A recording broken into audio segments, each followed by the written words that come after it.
দল করেছি গরিব মানুষকে পাহারা দেওয়ার জন্যে, গরিব মানুষ যাতে কষ্ট না থাকে, আটিয়া মনোদেশে যাতে কষ্ট না পায়, পুলিশের জুলুম যাতে সইতে না হয়, সেই জন্য আমি দল করেছিলাম।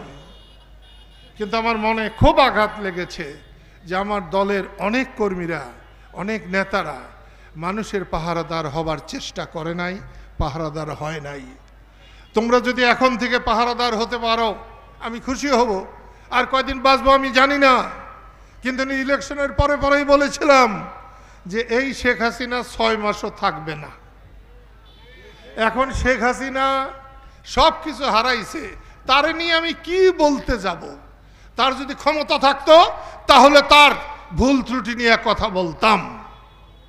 তবে শেখ হাসিনার পোলা জয়, ভাগনা, বাবা তুমি যেগুলা বলো, এখানে যে মানুষগুলো আছে তাদের অনেক কষ্ট। তোমার মায়ের পায়ের জুতা হয়ে যারা ছিল তাদের এখন জীবন বাঁচে না। তুমি আর এইরকম সকালে একরকম বিকালে আরেক রকম বলে মানুষের কষ্ট আর তুমি বাড়াইও না।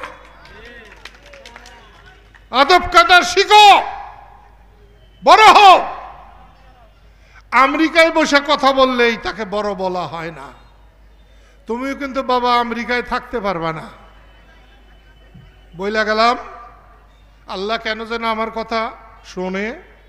আমি এ পর্যন্ত আল্লাহর কাছে যখন যা চেয়েছি আল্লাহ আমাকে তখন তাই দান করেছে।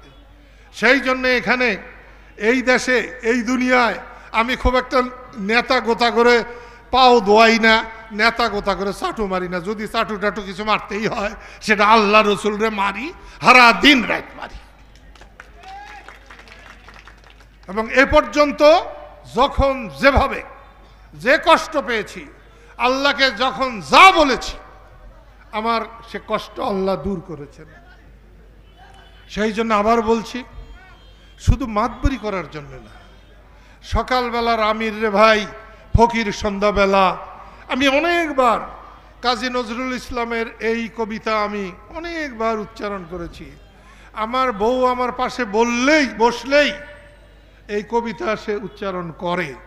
আমি সেই জন্যে বলবো যে আল্লাহর দুনিয়ায় আল্লাহ যাকে ইচ্ছে তাকে সম্মান দেয়, যাকে ইচ্ছে তার সম্মান কাইরা নেয়।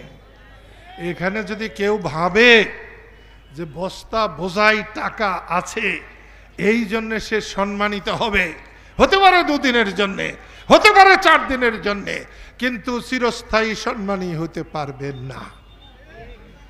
আমি যখন এই স্কুলে এসেছিলাম, সখীপুরের স্কুলে একেবারে নিঃস্ব রিক্ত হয়ে এসেছিলাম। এখানকার সব মানুষ আমাকে সাহায্য করেছিল। ওই যে গুরখা আছে, আবু হানিফ আছে, নুরি আজম আছে, খুরশেদ আলম আছে, শৌকত মোহন শাহজাহান আছে, কয়েকদিন পরে আমজাদ, হামিদুল হক,